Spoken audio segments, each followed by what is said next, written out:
Bonjour à tous, bienvenue sur cette masterclass Néo Leader. J'espère que vous êtes en forme, que tout va bien. Est-ce que ça va pour toi, Mirvette? Bonjour Fauzi, toujours heureuse de te retrouver et d'échanger avec toi sur des sujets très importants pour le leadership et pour nos leaders d'aujourd'hui et de demain. En effet, les leaders de demain, les leaders comme on les appelle 3.0, qui vont justement mener en fait le monde de demain et s'adapter au contexte, nouveau contexte économique, social, technologique. Et aujourd'hui, on va parler vraiment de trouver sa place en tant que leader efficace. Alors, on va expliquer pourquoi on a choisi cette thématique. Déjà, c'est notre deuxième masterclass Néo Leader. Donc, on a eu pas mal de retours la première fois. Et le fait de trouver sa place, le fait bien sûr d'être productif, ce sont deux choses très importantes, en tout cas pour les néo-leaders, les leaders de demain. Donc, ce que je vous propose, c'est de commencer donc la séance en présentant qu'est-ce que la communauté Néo Leader. Alors pour ceux qui le connaissent déjà, bah, ça va être un petit peu une redite, mais on va essayer d'aller plus rapidement que la première fois. Et est-ce que tu peux nous donner donc la définition, Mirvette, d'un néo-leader justement et comment on peut le devenir en une phrase, puisqu'on En va une- développer après. Une phrase. Alors, un néo-leader, c'est quelqu'un d'inspirant et de motivant et qui va s'adapter régulièrement et écouter le marché et ses équipes pour apporter le meilleur à son entreprise. C'est exactement ça, le meilleur. Et puis, il va bien sûr s'aider d'outils. Et c'est ce qu'on va voir aujourd'hui. Donc, trouver sa place en tant que néo-leader, justement, c'est aussi trouver un système qui allie l'intelligence humaine et l'intelligence artificielle ou, si vous voulez, la machine. Mais ça, on va le voir juste après. Très rapidement, on revient sur cette fameuse phrase qu'on a vue dans le premier épisode. Nous sommes passés d'une économie où on embauchait des bras, une économie où on embauche des têtes. Et aujourd'hui, maintenant, à une économie humaine où on embauche des cœurs. C'est la phrase de Selon Sedman qui justifie cette notion de néo-leader, puisqu'aujourd'hui, le leadership, c'est le leadership 3.0, puisqu'on n'est plus dans une économie industrielle, on n'est plus dans une économie de la connaissance, on est dans une économie humaine. Et c'est ça, les néo-leaders, c'est en effet ce que tu disais. Et pour résumer, ce sont les leaders 3.0. Alors, qui sommes-nous? On va aller encore plus rapidement que la première fois. Je te laisse bien sûr te présenter, Mirvette, puis je le ferai rapidement aussi de mon côté. Eh bien, merci beaucoup Fauzi. Alors moi, je suis Mirvette Mtimet, je suis experte en gestion de projet. Et donc, j'ai passé tous les échelons de chef de projet, PMO, responsable d'équipe. Et j'ai mon podcast Projetez-vous, abordant la gestion de projet sans complexe avec des leaders et des experts en gestion de projet et en leadership. Par ailleurs, eh bien, j'ai travaillé dans des grands groupes et j'ai pu côtoyer plusieurs types de leadership et ça m'a fait penser à qu'est-ce qu'était le leadership, qu'est-ce qui faisait qu'une équipe fonctionnait mieux qu'une autre, que dans une équipe, on sentait la motivation et dans une autre, on ne la sentait pas. Eh bien, il s'agissait du leader, du responsable, du chef de département, du PDG qui avait insufflé justement, qui avait tout mis en place, facilité pour avoir un environnement sain et productif. Donc, c'est pour ça que je suis devant vous aujourd'hui avec Fawzi Malar, que j'ai rencontré lors d'une interview de podcast Projetez-vous. Ton podcast, Mirvette, et je te remercie de m'y avoir invité. C'est comme ça qu'on a fait connaissance. Et j'en profite pour me présenter. Donc, Fawzi Malak, je suis CIO de Starter Unit, l'université entrepreneuriale qui accompagne les leaders, que ce soit des dirigeants, les managers, dans un contexte où ils développent soit leur propre entreprise, soit dans une volonté, bien sûr, d'évolution de carrière au sein des entreprises qui les emploient. Et on est trois associés au sein de Starter Unit. Et donc, notre mission, c'est vraiment justement de développer le leadership en mode grâce à l'entrepreneuriat et pour des entrepreneurs, mais aussi pour des salariés. Il y a pas de différence.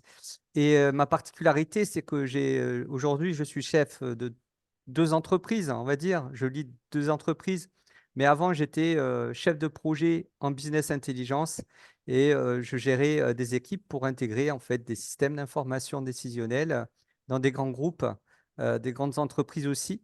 Et donc, j'ai aujourd'hui, mon expérience me permet d'allier aussi bien euh, l'accompagnement d'une personne à développer son leadership que la partie management en soi. Donc voilà, et tout ça, je le résume sur 25 ans de quasi, c'est ça, maintenant même plus que 25 ans d'expérience. Donc ça commence à compter, le compteur tourne. Euh, Pourquoi les no leaders? On vous l'a expliqué tout à l'heure. Et on rappelait les chiffres dans le premier épisode. Donc, je vais sauter cette partie. Si vous voulez avoir plus de détails, d'ailleurs, abonnez-vous à notre chaîne, donc Starter Unit, l'université entrepreneuriale, ou sur la chaîne du podcast de Mirvet. Donc, projetez-vous pour avoir le premier épisode. Je saute cette partie-là. Vous ne la verrez que si vous regardez le premier épisode.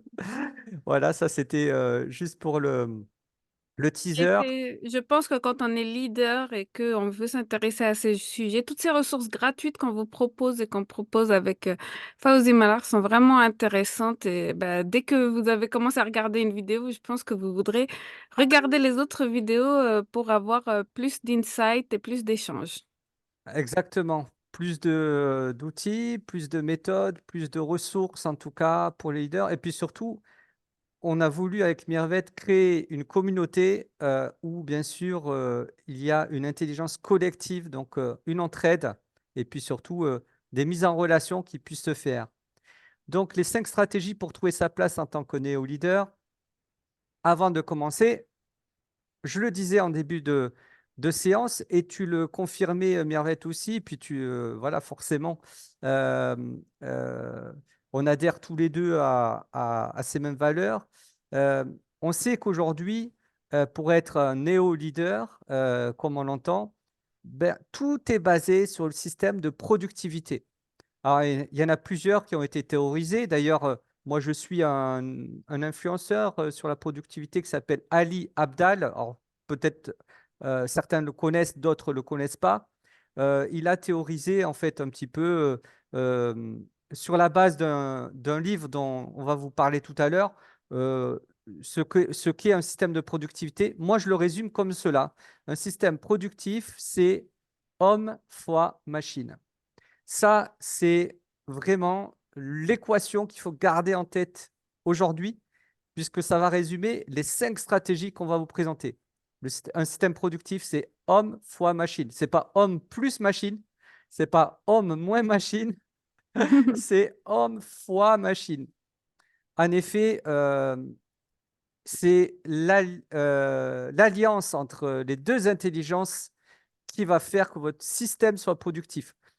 Euh, Ce n'est pas l'homme qui est productif, ce n'est pas la machine qui est productive, c'est le système qui l'est. Vous voyez, très souvent on dit comment être productif. D'ailleurs, euh, ça nous est arrivé de le dire aussi, mais je dirais, c'est pas forcément la meilleure façon d'expliquer comment on peut l'être productif. Pour être productif, il faut que notre système le soit. Et en fait, notre système nous permet de faire plus de choses de façon efficiente, je dirais même plus qu'efficace, hein. C'est-à-dire efficiente, c'est-à-dire faire plus de choses en moins de temps, avec le moins de ressources possible. Eh bien, Fawzi, je ne connaissais pas l'influenceur qui parle de la productivité, mais j'arrive très bien à comprendre le système productif en machine. Et puis, ça me rappelle aussi ce dont tu me parlais, la citation du début, où à une époque, on était à l'époque industrielle, où c'était les hommes qui étaient sur la chaîne de l'usine, et après, ils ont été remplacés par des robots. Aujourd'hui, puis ensuite est venu donc des travaux moins blue collar, mais plus white collar dans des entreprises, derrière un bureau, derrière un ordinateur. Mais aujourd'hui, à l'ère de l'intelligence artificielle, à l'ère de toutes les technologies qui sont sorties, euh, même, euh, même les crypto-chaînes, par exemple, eh bien, l'homme, puisque on parle d'humain, c'est plus le côté humain de l'homme qui ressort parce que la machine qui au début faisait tout ce qui était répétitif ne le- peut le fa- Nous, on pouvait faire tout ce qui était répétitif, c'est la machine qui le fait. Maintenant, même les connaissances techniques et les compétences techniques, si on se sert bien de la machine, elle peut nous aider à les effectuer. Donc, moi, c'est ce que m'inspire ta phrase et ton système productif. Ah, Et mais j'ai vraiment hâte de voir ce système et de justement, découvrir avec nos auditeurs de quoi il s'agit. Parmi les participants à cette masterclass, tous ceux qui vont regarder en fait après la vidéo, bien sûr, sur nos chaînes, l'idée c'est de vous expliquer qu'à travers, et tu l'as très bien expliqué, Mirvette, à travers les différents âges de l'économie, bah, en fait, la machine a pris plus ou moins de place, euh, pas assez dans la première partie, beaucoup dans la deuxième en co- et elle doit prendre autant de place dans la troisième, c'est-à-dire les leaders 3.0 doivent justement euh, s'allier avec la machine. Il n'y a pas un esclave. La machine n'est plus l'esclave, l'homme n'est plus l'esclave, mais il y a une alliance entre les deux. Et c'est ça, c'est ce qu'il faut comprendre aujourd'hui. D'accord? Et à partir de là, si vous comprenez déjà ce principe, vous allez comprendre la suite. Alors, le système de productivité tel que je l'ai un petit peu, on va dire, réécrit, mais tel que le définit d'ailleurs Ali Abdal, qui lui-même s'est inspiré d'un livre dont on parlera juste après. Je fais un petit teaser pour tout à l'heure. C'est un livre vraiment qu'il faudra lire et je vous le recommande. En tout cas, Ali Abdal a défini en fait un système de productivité à travers trois niveaux. Le premier niveau, c'est le niveau programmation des actions. En effet, on est productif grâce tout d'abord à ce niveau-là. Si on sait programmer, si on sait organiser, si on sait gérer des agendas, si on sait gérer des rappels, les notifications et tout ça, on a une première brique, un premier niveau déjà dans notre système de productivité qui va améliorer notre productivité. Le deuxième niveau, c'est l'optimisation des tâches. C'est bien de programmer, mais c'est aussi bien d'être efficace, bien sûr, dans la réalisation des tâches. Et ça passe par la priorisation. Ça passe par aussi le fait de peut-être d'automatiser, d'industrialiser. Et ensuite, le niveau 3, c'est le stockage de la connaissance. Alors, ce qui est vraiment euh, assez particulier et moi je dirais original dans cette vision-là, c'est que le stockage de la connaissance, quand on le lit comme ça peut faire penser à ce que la productivité est quelque chose de passif, qu'on stocke. En fait, pas du tout. Lorsqu'on stocke de la connaissance, on va pouvoir ensuite revenir dans cette base de connaissances, l'animer, la partager. Et c'est ça qui fait qu'on va être plus productif. Ce n'est pas d'accumuler la connaissance qui va nous rendre productifs, c'est le fait d'y accéder plus rapidement, plus efficacement et de la partager à son équipe, bien sûr à ses associés, ses clients, ses partenaires business, peu importe, ou au sein de l'entreprise ou d'une association, peu importe. C'est vraiment important. Et ces trois niveaux, vous voyez, euh, sont liés au système de productivité. On ne dit pas que le niveau 1, 2 et 3 doit être fait par la machine. On ne dit pas que ça doit être fait par l'homme. Mais souvent, quand on regarde ces trois niveaux, on associe ces trois tâches-là ou ces trois niveaux-là à ce que doit faire en fait un leader, un entrepreneur pour être productif. Mais c'est faux. C'est vraiment l'alliance des deux qui va faire que chacun des niveaux va être optimal et donc que l'ensemble du système de productivité va être optimal. Ça me rappelle, en tout cas, merci Fauzi, ça me rappelle et tout prend son sens dans ma mission aujourd'hui, puisque moi je suis une experte en gestion de projet. Les leçons apprises, et toi-même quand tu as été chef de projet décisionnel, c'est que souvent, nous, en tant qu'êtres humains, on stocke la donnée. C'est-à-dire, on finit un projet, on fait les leçons apprises du projet, on se dit oui, la prochaine fois, on s'y reprendra pas et puis on fera pas les mêmes Exactement, erreurs.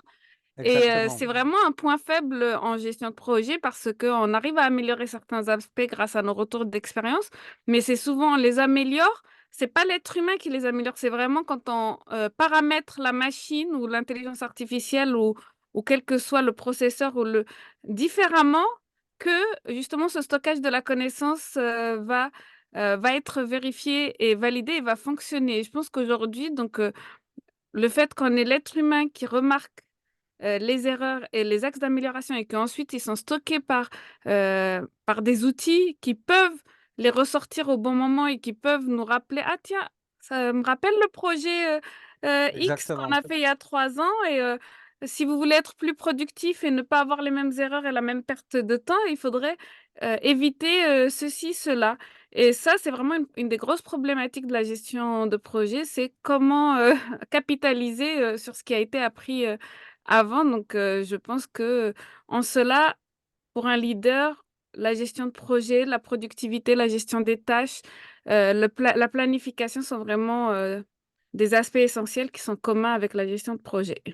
On peut, en effet, à travers ce que tu dis, on peut parler de piliers aussi, de piliers qu'il faut vraiment, sur lesquels il faut se reposer tout le temps. Et en effet, le parent faible de la gestion de projet ou du management, ou voilà, ou du rôle en fait du dirigeant, c'est souvent ce niveau 3. Et je te rejoins sur ça.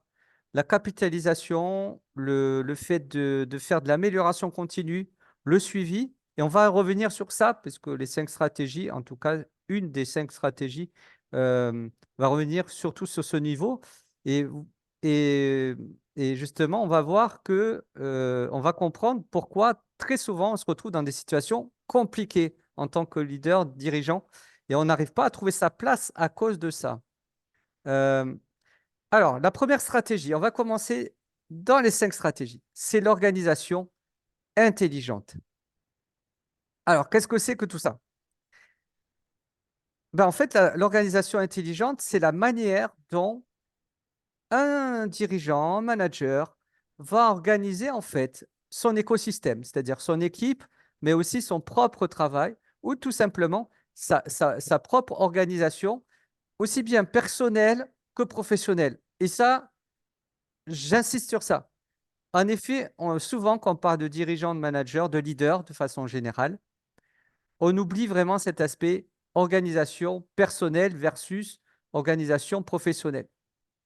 On sait tous que cette dichotomie-là, elle n'est pas, on va dire, elle n'est pas réelle. C'est quelque chose qu'on s'est créé. On n'a qu'une seule vie et il faut la gérer de cette façon-là. Et donc, quand on fait les choses, on le fait en respectant sa propre vie personnelle, dans son environnement personnel, mais aussi dans son environnement professionnel.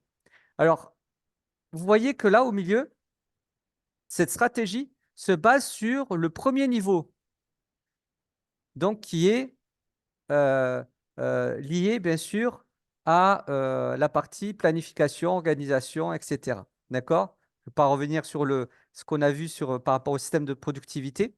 Et vous voyez que ce pilier-là va nous permettre de savoir quelle est la place de l'homme et de la machine, ou si vous voulez, la place du leader et la place de la machine. Alors, la machine derrière machine, vous pouvez remplacer machine par l'IA, les outils, bref, euh, les processus industriels, peu importe, d'accord?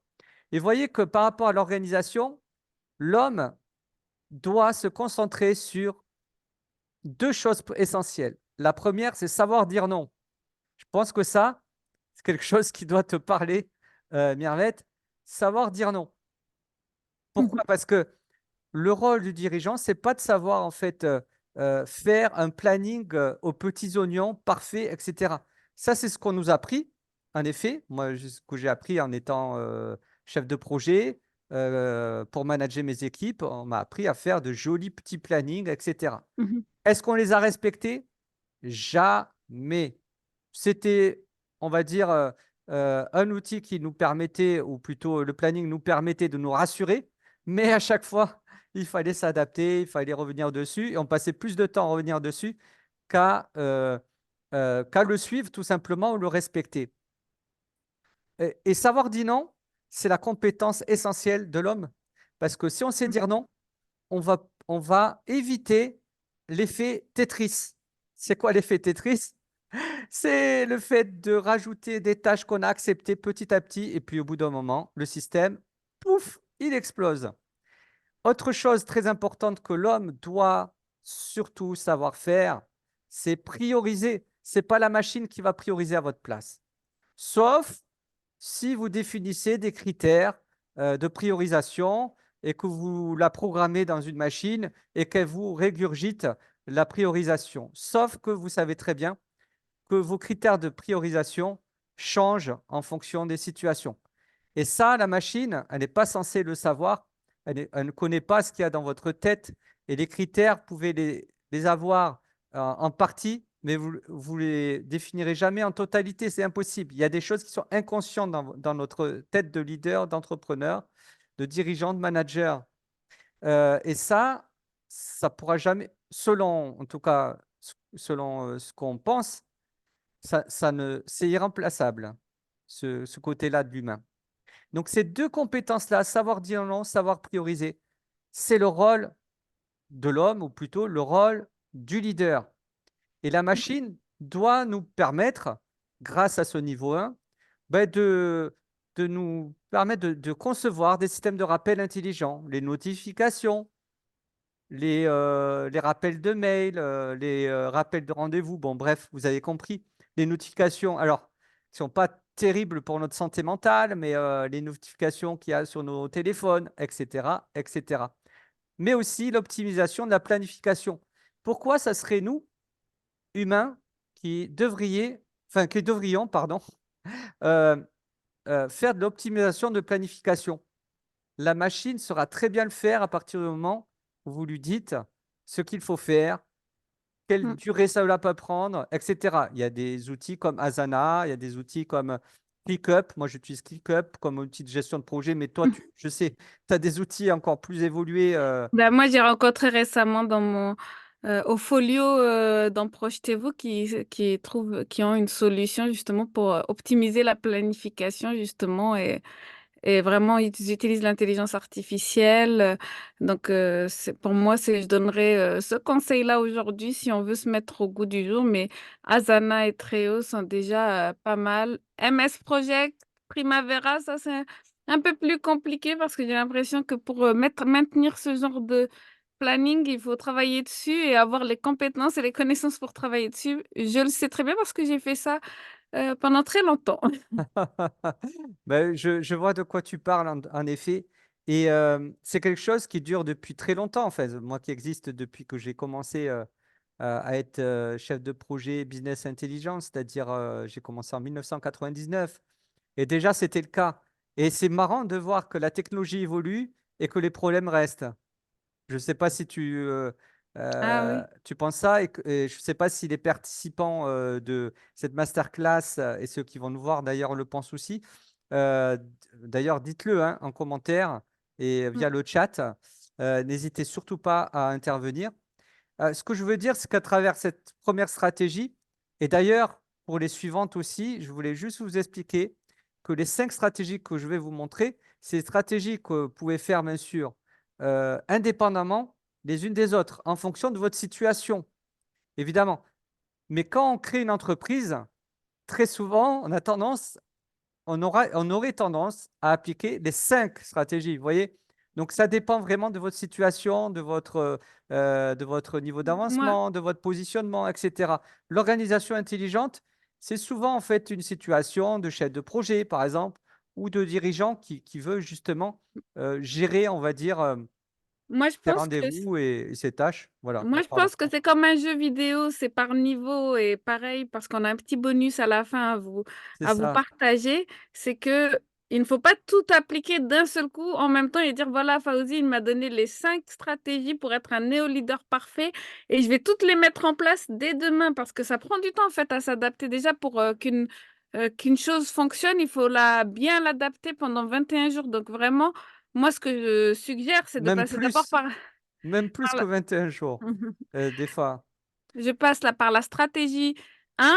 je regarde comment elle a fonctionné, je fais des retours, des feedbacks, je rectifie le cas échéant parce qu'il faut toujours rectifier tout cela dépend vraiment de l'organisation de la personne et tout ça. Ensuite, je m'attaque à une autre stratégie que je rajoute à la stratégie 1 et ben, je pense, d'ici un certain temps, se mettre un Se objectif, par mettre exemple, de un an, bah, se dire, bah, dans un an, j'ai ces 5 stratégies, elles sont éprouvées, elles ont été conseillées, bah, je les teste, je regarde et puis bah, je les mets en place, mais vraiment petit à petit, hein, et puis surtout, bah, si on n'a pas le niveau 1, moi je pense qu'il faut maîtriser le niveau 1 pour arriver au niveau 2, quoi.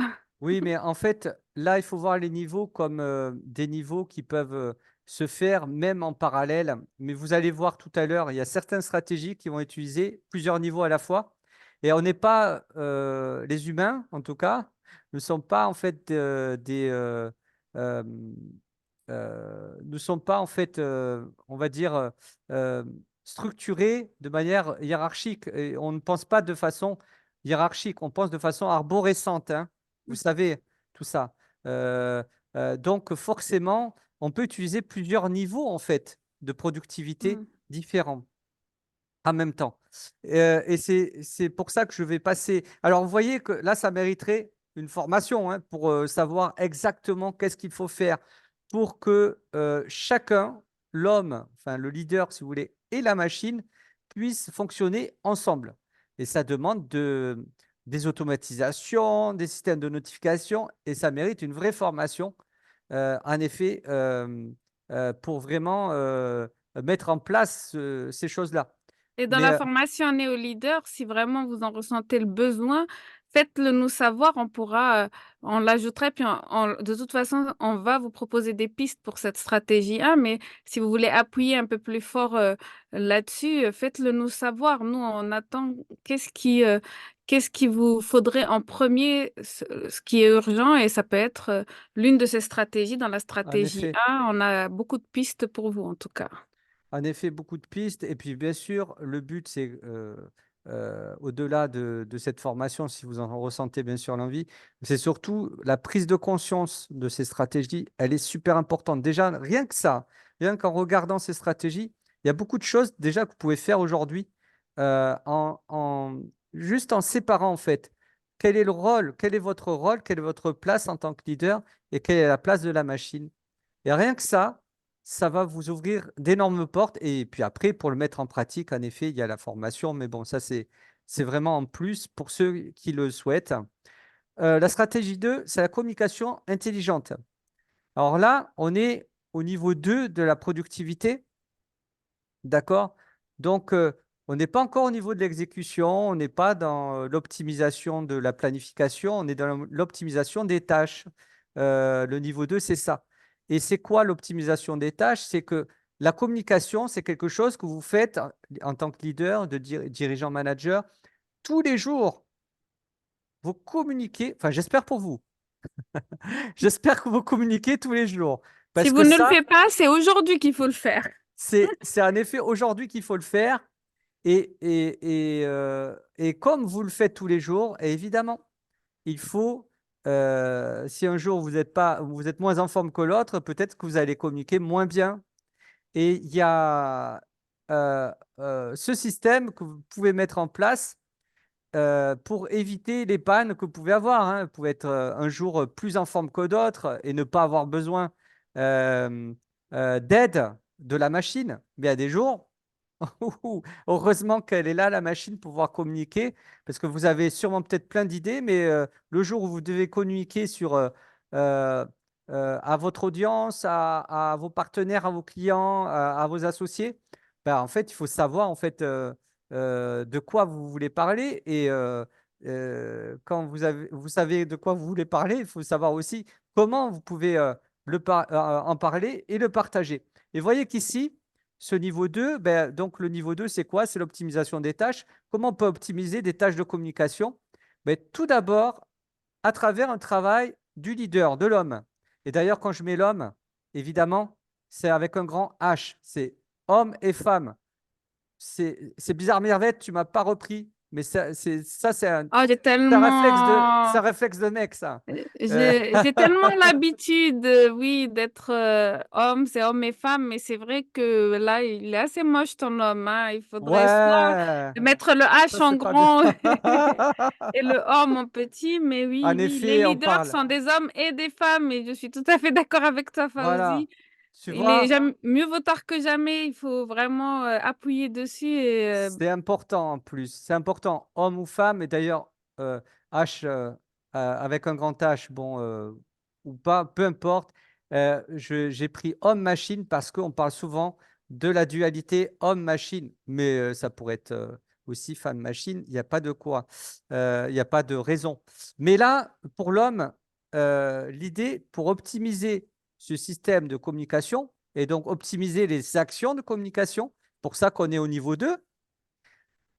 Ben, il faut déjà qu'il se connaisse lui-même, donc qu'il connaisse ses valeurs, d'accord? Qu'il connaisse sa mission, même qu'il la vive, qu'il incarne. D'ailleurs, c'est ce que j'ai mis à la fin, incarner son message. Il faut aussi qu'il sache en parler. Moi, à la base, je suis un ancien timide, j'avais du mal à m'exprimer, à parler en public. J'essaie toujours enfin, je cherchais toujours mes mots quand je parlais. C'était vraiment une calamité quand j'ai commencé. À force de le faire, ben, vous allez muscler votre prise de parole. Vous allez vous connaître mieux. Et du coup, ce que vous allez dire, ça va pas être juste quelque chose de mécanique. Ça va être quelque chose de naturel. Et c'est ça qu'il faut garder chez l'être humain. C'est ce côté naturel de la prise de parole. Parce que la prise de parole, en effet, souvent, on le présente comme une technique. C'est avant tout un processus naturel de l'homme. Il prend la parole parce que c'est comme ça qu'il se fait comprendre de l'autre être humain. L'homme et la femme se fait comprendre mm. de l'autre être humain qu'il a en face de lui grâce à la prise de parole. Mais ça reste quand même une compétence humaine. D'accord? Et de Moi, l'autre côté, oui, je pense vraiment qu'elle est nécessaire à tous. Mais ah c'est oui, vraiment quand j'ai voulu évoluer dans ma carrière, quand j'ai voulu vraiment devenir un leader, quand j'ai analysé aussi les leaders qui étaient comme toi, j'ai beaucoup de leaders. Moi, c'était des experts techniques et ils ne savent parler qu'en expertise technique. Et ben, c'est là où moi, ça a fait le clic dans ma tête que la communication est très importante, la prise de parole. Et donc, bah, comme Fauzi, comme moi-même, hein, il faut qu'on travaille cet aspect-là pour être meilleur dans cette communication et cette prise de parole en tant qu'être humain, comme tu disais.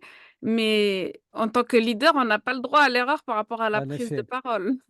Donc, c'est l'effet cumulé. Il faut répéter, répéter, répéter. Quelque chose qui est naturel. Et quand je le dis surtout pour les personnes pour qui c'est pas forcément naturel, qui sont introvertis, moi comme j'ai pu l'être, le fait de répéter ce muscle-là, vous allez le développer comme tout, évidemment. La machine, elle, ben, qu'est-ce qu'elle peut faire? Ben, c'est peut-être créer du storytelling. Bon, on pense tous à Chat GPT, l'IA générative pour créer un storytelling. Mais ça, c'est surtout pour la communication qui n'est pas synchrone. C'est pour la communication asynchrone, c'est-à-dire les publications sur les réseaux sociaux ou l'écriture de livres. Enfin, je ne sais pas, peu importe. Tout ce qui peut être communication asynchrone. Les emails, d'ailleurs aussi, de Mais présentation. Fauzi, moi je connais ce mot storytelling que depuis 8 mois. Est-ce que tu pourrais expliquer à d'autres personnes et peut-être maintenant je peux plus m'en passer. Tu le vois bien dans Le mes posts. storytelling, en effet, c'est l'art, en fait, de se raconter, de raconter des histoires.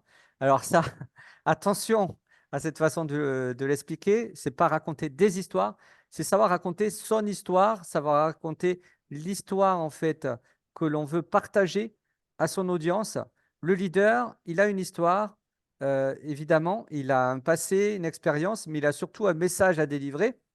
Et pour le délivrer, pour qu'il soit impactant, ben, il y a des techniques qui existent justement pour pour animer cette histoire et la mettre et la raconter. Et donc, il y a des techniques qui existent. Ces techniques, ben, les machines, les outils, les IA les connaissent. Il n'y a pas besoin de réinventer la poudre. Il suffit juste, en fait, de le demander en fait à la machine qui le sait très bien. Mais évidemment, j'aurais pu mettre dans les compétences de l'homme et de la femme aussi bah, cette connaissance justement de l'art oratoire, mais on a parlé j'ai mis la partie ici, enfin, je vous présente ici la partie où je parle de prise de parole, mais l'art oratoire, il faut quand même le connaître euh, en tant qu'être humain, pour déjà structurer, sans avoir l'aide de la machine aussi, structurer les choses et son message, ça c'est super important. L'autre point important de la machine, c'est en effet justement la structuration du message. En effet, vous n'êtes pas obligé de, de laisser la machine faire tout le travail. Pouvez très bien lui dire, en fait, lui expliquer un petit peu le message que vous voulez partager de façon asynchrone et lui demander de structurer votre message, de faire un plan ou ce genre de choses. Mais ça, maintenant, la plupart des personnes le font. Mais je vous conseille, bien sûr, de garder les compétences côté être humain à l'être humain. Ça, c'est super important. La connaissance des valeurs, ça ne se délègue pas. La prise de parole, ça ne se délègue pas. Je sais qu'on parle d'IA aussi qui génère euh, des voix. euh, Juste à partir de samples, on arrive à reproduire la voix d'une personne. Je crois qu'il y a eu des fakes euh, Mhm. avec le président Joe Biden qui ont Et été faits, Obama aussi, oui. Obama, etc. Évidemment, ça, ce sont des dérives qu'il faut éviter. Et c'est très important de le dire aujourd'hui à travers cette stratégie 2 qu'il faut garder cette prise de parole. Pour moi, c'est Moi, en tout cas essentiel. Et je pour pense que tous. l'intelligence artificielle, beaucoup de PDG vont l'utiliser justement pour utiliser leur voix, mais au début, en tant que leader, et il faudra des fois se mettre en avant et utiliser une voix qui est non intelligence artificielle parce qu'elle aura moins d'impact, celle de la machine, celle de l'intelligence artificielle. Donc, à un moment, il faut vraiment sortir de cette cachette qui sera l'intelligence artificielle et parler, prendre cette parole pour pouvoir émouvoir et faire passer de l'émotion. Donc, on commence à parler de l'émotion, très cher Fawzi, mais la Ah, mais différence c'est important. entre l'IA, peut-être qu'elle y arrivera un jour, hein, mais une voix qui est générée par l'IA et une voix naturelle, c'est vraiment l'émotion et pour convertir des gens, pour les impliquer, pour les motiver, pour leur dire que, bah, votre salaire Alors, il est gelé, bah, peut-être ça, que oui, moi je pense que les vrais leaders, en tout cas les vrais dirigeants des grosses boîtes et tout ça, ne pensent pas à ça parce que elles savent l'importance de l'incarnation du message. mmh, Et je pense que les vrais, en tout cas, peut-être que demain ça va changer et peut-être qu'on va perdre en leadership, je n'en sais pas. Je ne sais pas. Nous, on est là justement pour qu'on développe cette compétence de leadership. Mais ceux qui ont bâti des empires comme euh, Arnaud etc. et consorts, euh, Steve Jobs eux- aussi, Steve pas mal. Jobs, voilà, eux, ils savent l'importance de l'incarnation. Et je suis sûr que s'ils avaient été, euh, en tout cas, si Steve Jobs avait été vivant aujourd'hui, je suis pas sûr qu'il soit fan de ces IA-là qui peuvent remplacer, en fait, Mmh, remplacer les voix. Mais ce que je sais, c'est que la voix humaine, en tout cas, bien sûr, puisque une autre de compétences que j'ai, c'est la musicothérapie et l'utilisation de la voix, du son, etc. Euh, c'est prouvé que chaque personne a une voix unique. Pourquoi? Parce que la voix dépend aussi de la morphologie de la personne, du poids, etc., hein, évidemment. Ça dépend aussi, bien sûr, des gènes en partie. Et puis après, il y a aussi l'impact que peut avoir, euh, euh, comme vous le savez, l'enfant, il, il apprend les choses par mimétisme. Et la voix aussi peut être un élément qui peut apprendre. C'est-à-dire que quand il a des figures d'autorité qu'il entend, ben forcément, ce qu'il aime faire, c'est aussi peut-être singer au départ, quand ils sont enfants, la voix. Et puis petit à petit, ben, ce mécanisme fait que la voix va se former, va prendre des inflexions différentes, etc. Et donc, ça, à moins vraiment euh, j'espère pas hein, que la technologie me fasse mentir, mais je pense qu'on n'arrivera jamais à quelque chose de naturel. Et en plus, l'homme, il est intelligent, il sait en fait reconnaître quand c'est une voix en fait Mm. qui est naturelle et celle qui n'est pas naturelle. Et d'ailleurs, on le voit avec déjà les versions qui tournent, hein. On le voit, on le sent que c'est Mhm. pas quelque chose de Ouais. naturel, mais peut-être que ça va changer demain. La stratégie numéro 3, c'est la stratégie de la prise de décision intelligente. Ça, c'est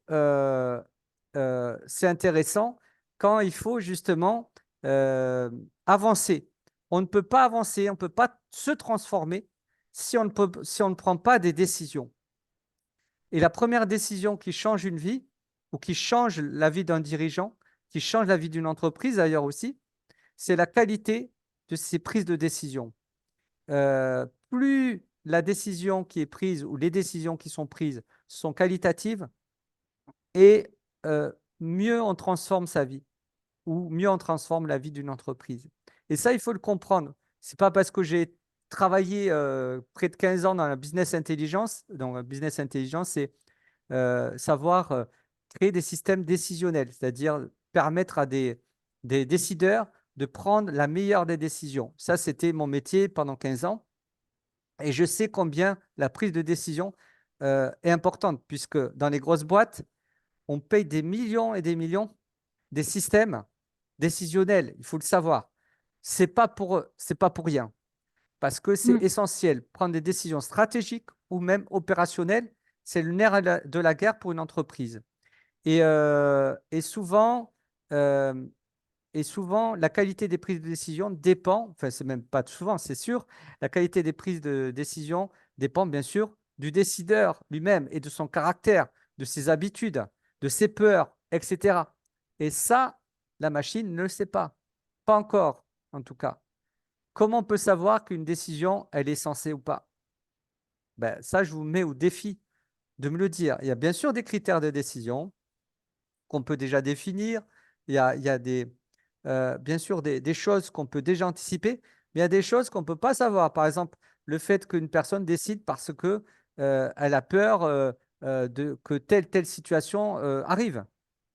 Euh, il y a des décisions qui sont prises euh, à partir de choses qui sont euh, euh, consciemment en fait acquises, mais il y en a d'autres qui sont liées à des choses complètement inconscientes. Donc, il faut bien remettre en perspective cette stratégie-là.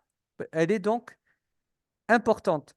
Et pourquoi je parle de prise de décision intelligente? C'est parce que l'intelligence seule de l'homme, elle est pas fiable, hein.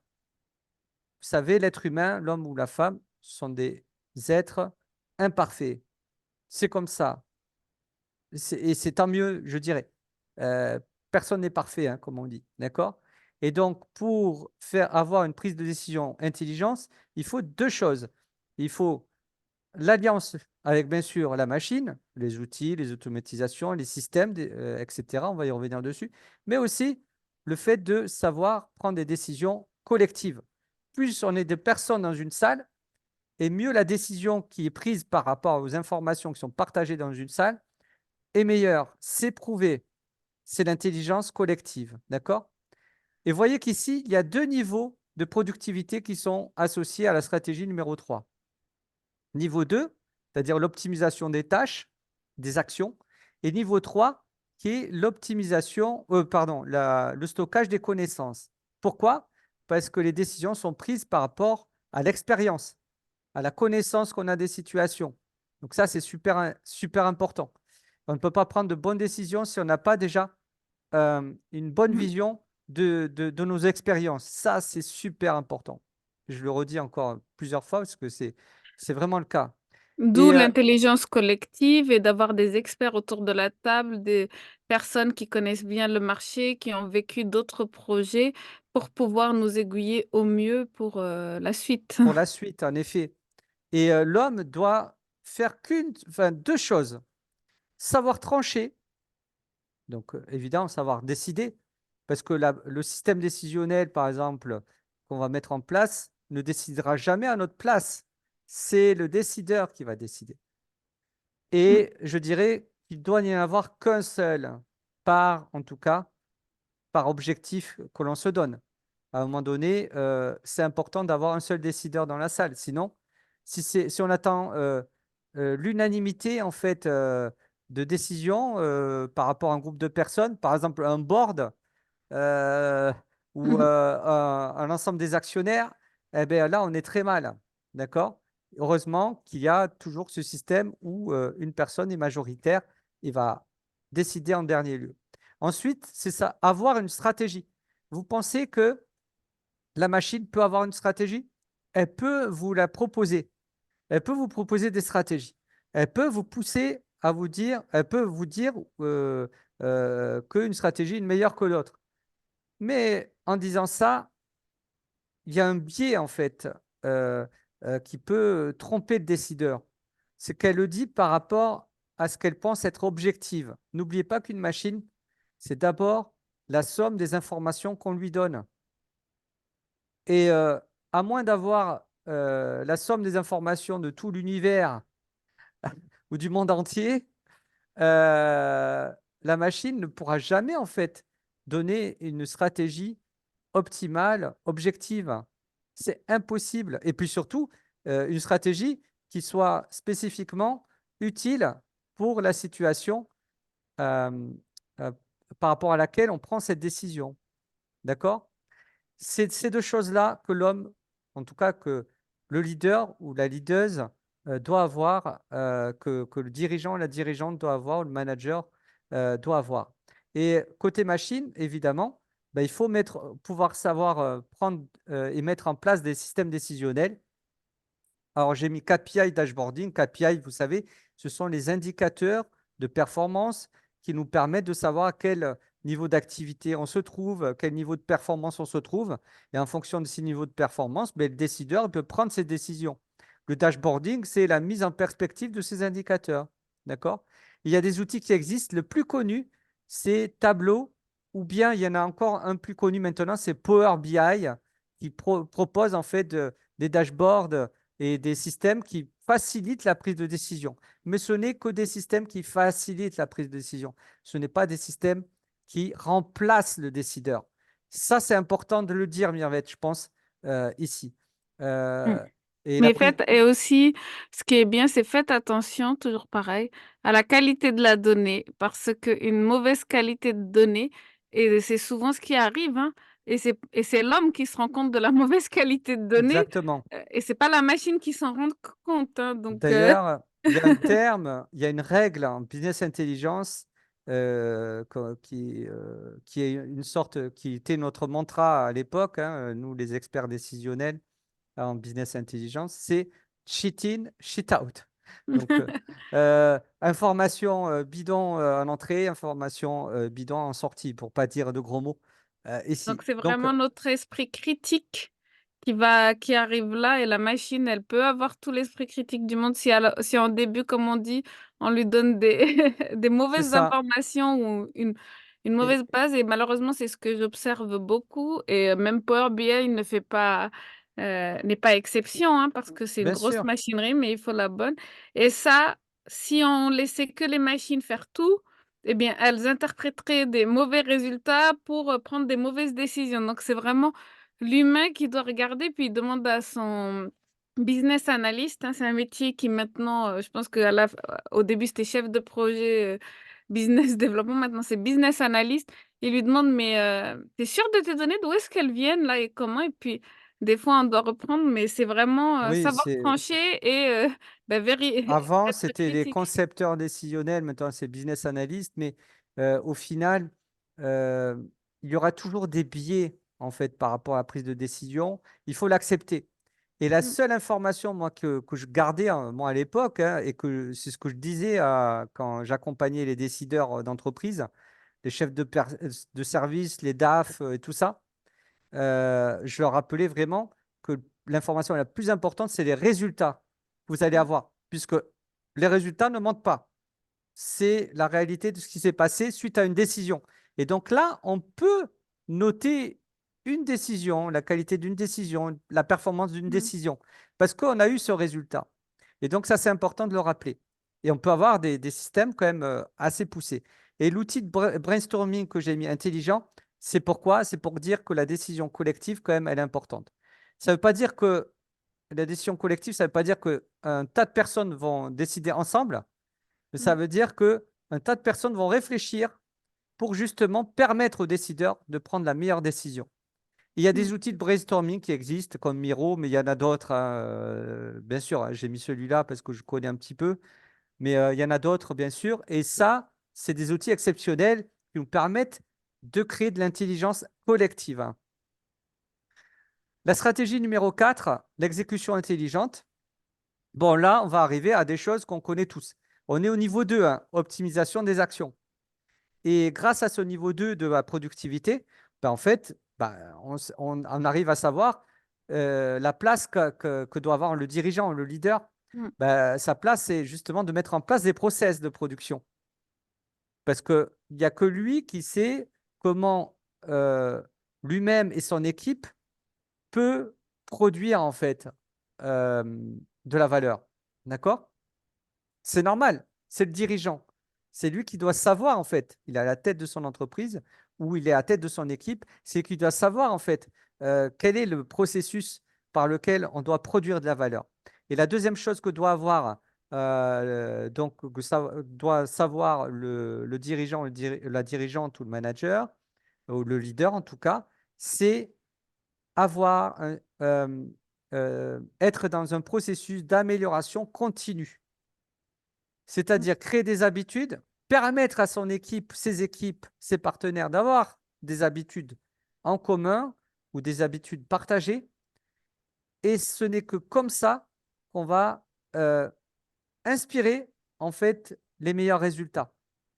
Parce que, évidemment, avoir des habitudes, c'est répéter des choses. Et vous savez qu'à travers l'effet cumulé, et je vous conseille, comme la dernière fois, le livre de l'effet cumulé d'Aren Hardy. Mais plus vous allez répéter des habitudes, plus vous allez avoir des résultats conformes à ces habitudes. Évidemment, si c'est des mauvaises habitudes, vous aurez des résultats de d'accord? Si c'est des bonnes habitudes, vous aurez les meilleurs résultats.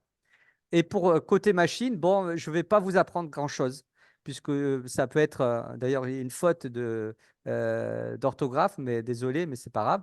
C'est l'IA générative qui va vous permettre, par exemple, de produire du texte, évidemment, ou de produire des documents, ce genre de choses, ChatGPT, ou des contenus graphiques comme Dali. Mm. Mais la machine peut aussi, bien sûr, automatiser la production. Quand je dis automatiser la production, c'est-à-dire enchaîner des tâches les unes après les autres euh, qui n'ont pas de valeur ajoutée pour l'homme. D'accord? Et ça, c'est pareil, hein, on peut aller plus loin dans ces stratégies, encore plus loin à Mm. travers les formations, la formation néo-leader. Mais bon, déjà, Mm. rien que savoir ça, c'est important. Et on Mais arrive à de la... toute façon, Vas-y, pour pardon. les habitudes, tu nous as parlé d'habitudes, on a un petit bonus à la fin, donc restez Restez bien jusqu'au bout. jusqu'au bout de la vidéo, on vous expliquera comment avoir ce bonus, mais c'est vrai que pour moi, l'aspect humain et les habitudes, c'est vraiment très important et ça peut changer beaucoup de choses pour l'exécution, la productivité. Et la stratégie, en effet, justement, une des stratégies euh, d'ailleurs, dans l'e-book, il y a forcément, c'est forcément lié justement à ce que tu disais, un petit Mirvette, c'est les habitudes. Et ces habitudes, c'est la pierre angulaire vraiment, justement, je dirais, du système de productivité. Et c'est ce qui permet au leader de trouver sa place et de trouver sa place de façon efficace. C'est-à-dire, une personne efficace, c'est une personne qui est à sa place de toute façon, hein, que les choses soient claires. C'est ça qu'on doit retenir. Être efficace, c'est être à sa place, sa meilleure place. Et à travers cette stratégie 5, d'ailleurs, on est à sa place. Quand on est à sa place, il faut le rester. Et pour le rester, il faut savoir capitaliser. Et pour bien capitaliser, il faut une capitalisation intelligente. Et c'est quoi la capitalisation intelligente? C'est stocker. Alors, je mets quelques exemples. Il y a, justement, je vous parlais d'un livre tout à l'heure et on va y venir maintenant. c'est capitaliser la connaissance, l'expérience. Et l'être humain, il n'est pas fait pour tout mémoriser, tout retenir. Ça serait inhumain d'ailleurs qu'il puisse savoir le faire. Mais par contre, ce qu'il doit savoir faire, c'est choisir et catégoriser ses sources d'informations, mais aussi ses productions, ce qu'il a produit comme valeur. Et ses résultats d'ailleurs, je ne l'ai pas mis, mais c'est important aussi. Et il faut aussi qu'il puisse partager son expérience, mais pas forcément sous forme de documents, mais tout simplement en partageant son expérience dans le cadre de coaching, de mentoring en fait de son équipe. Et ça, c'est super important. La preuve par l'exemple, quoi. Et la machine, là, on est dans un niveau 3, hein, bien sûr, hein, de productivité, c'est-à-dire que là, on stocke la connaissance. Eh bien, la machine, euh, peut vous aider à faire d'ailleurs ce qu'explique Tiago Forte dans son livre Construire un second cerveau, The Second Brain en anglais. Ben, c'est quoi? Ben, c'est justement le cerveau qui va vous permettre de faire ce pourquoi vous n'êtes pas fait. C'est-à-dire mémoriser tout, savoir tout. euh, bon, il y a des techniques de mémorisation, des méthodes pour savoir Mhm. retenir plein de choses, mais ça, enfin, sans enlever la valeur de ceux qui vous ce qui vous apprennent à mémoriser plein de choses, euh, ça ne sert à rien. Si on n'a pas un bon système, ça ne sert à rien de savoir mémoriser. Sachez en plus que nos cellules, elles se dégénèrent au fur et à mesure du temps. Donc, à un moment donné, ben, tout ce qu'on va mémoriser va servir à rien. Par contre, il faut garder en tête un système intelligent. Le système intelligent, il est expliqué dans ce livre et je vous le conseille à 1000%. Alors, j'ai mis des logos. C'est le logo de Notion et d'Obsidian. Je ne sais pas si vous connaissez ces deux outils. Notion, je pense que la plupart connaissent. Puis Mervette, je sais que tu connais. Euh, et Obsidian, c'est un autre outil qui est super intéressant puisque il permet aussi de faire des liens entre différents contenus et des liens intelligents. Et bref, je ne vais pas rentrer dans le détail, mais ce sont des outils qui permettent de stocker. Moi, j'utilise des extensions, par exemple, une qui s'appelle Save to Notion. Et, à chaque fois que je vois une vidéo, un article de blog, etc., bam, je sauve dans ma base de connaissances Notion et j'ai une liste d'idées, de contenus en fait qui m'ont inspiré, etc. Sur Obsidian, c'est pareil, on peut faire de la prise de notes intelligente. Bref, on pourrait passer Mhm. des heures à en parler, Ben, mais les deux, en fait, l'être humain et la machine peuvent, donc en s'alliant, former deux cerveaux. Et ça, c'est absolument génial. ben, bravo Fauzi, parce que je pense que là aujourd'hui dans ce live, et c'est ce que nous disent les commentaires, eh bien, tu nous donnes beaucoup de nouveaux outils et ça, je pense qu'on peut encore en parler beaucoup parce qu'il y a vraiment des... La machine est là avec... donc, on connaît un tas d'outils sur le marché, on en voit tous les jours, on ne sait pas quelle application utiliser pour quel besoin. Et là, aujourd'hui, avec ces 5 stratégies, tu nous as donné une liste d'outils qu'on peut utiliser pour chaque stratégie. Donc, on sait bien se servir de chaque outil et on sait où aller parce que souvent, bah, on trouve pas, on sait pas quel outil exactement, il faut vraiment lire. Et donc, je pense que c'est à travers comme ça de live avec nous, ou bien si vous prenez la formation, ou bien si vous avez vraiment besoin, on peut faire des coachings à part pour ça. C'est vraiment optimiser l'humain-machine, l'homme-machine avec des outils efficaces, éprouvés et bah, qui ont fait leurs preuves. Qui ont fait leurs preuves, ça c'est sûr. Ils ont fait leurs preuves. Et les outils, je dirais que c'est anecdotique. Je vous donne des exemples. En effet, aujourd'hui, c'est Notion, Obsidian. Demain, ça sera d'autres outils. Et je vous dirais, peu importe. Le plus important, c'est ce qu'on disait, c'est le système de productivité. Et surtout, un système qui vous permet d'être à votre place en tant qu'entrepreneur, en tant que leader, en tant qu'entrepreneur aussi, sans oublier, bien sûr, euh, tous sans oublier les femmes entrepreneurs aussi. Et d'ailleurs, euh, souvent, la capacité à être polyvalent est liée au niveau de qualité du système de productivité. C'est-à-dire que souvent, d'ailleurs, moi, ce que j'ai vu, mais d'ailleurs, j'ai accompagné quand même pas mal d'entrepreneurs, eux. Ça s'est vérifié à chaque fois, Mirvet. Chaque fois, c'était des personnes qui avaient justement un système productif excellent. Et je pense que c'est lié aussi à cette capacité à allier plusieurs choses à la fois, à être polyvalente et à allier vraiment plusieurs aspects. Peut-être un aspect qui est moins développé Ah, pour nous les hommes, mais après, je ne sais pas. c'est Euh, un sujet pour un c'est un autre live, sujet très pour un cher. autre live. C'est un sujet pour un Des autre heures live. de sujets avec les entrepreneurs féminins, la polyvalence de la femme, les plusieurs vies. Moi, j'ai l'impression que je sois entrepreneur, que je sois salarié, que je, je vis plusieurs journées dans une journée. Donc, c'est vraiment un large Mais sujet. c'est un large sujet, c'est juste pour vous dire que c'est vraiment lié au système productif. Peu importe votre genre, votre sexe, que vous soyez des hommes ou des femmes, c'est pas lié à ça. C'est vraiment lié à votre système productif, à ce que vous faites, ce que vous vous habituez de faire. Et en fonction de ce que vous avez l'habitude de faire, ben, vous allez améliorer ou pas votre système productif. Et donc, qui dit excellent système productif dit un super système pour trouver sa place en tant que leader. C'est ça que je veux peut-être conclure sur ça. Et je ne sais pas sur quel sujet tu veux conclure aussi, Mirvet, mais je veux conclure sur le fait que trouver sa place en tant que dirigeant, en tant que manager, c'est d'abord savoir construire son propre système. Et c'est ce système qui va nous permettre d'être là où on est le meilleur. Et si on est là où on est le meilleur, ben, en fait, on a trouvé sa place et on est épanoui, on est accompli et on fait de belles choses et on- on- on améliore en fait nos entreprises. Voilà. Je ne sais pas ce que Ben, tu voulais justement sur quoi tu voulais conclure, Mervette.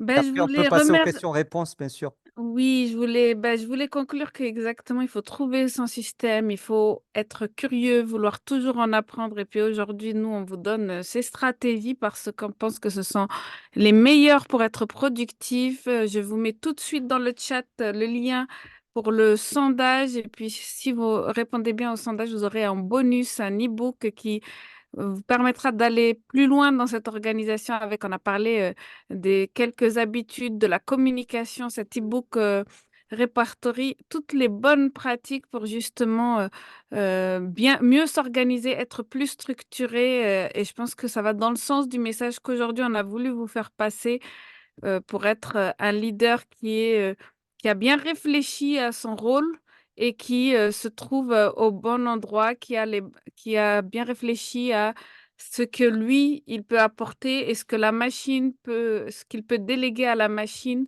Et donc, merci Fauzi, c'était Ben, très clair, merci. je pense. N'hésitez Merci, pas à le dire Mervette. en Merci aux commentaire ou participants. si vous voyez le live, à commenter la vidéo. Donc, aux questions-réponses maintenant.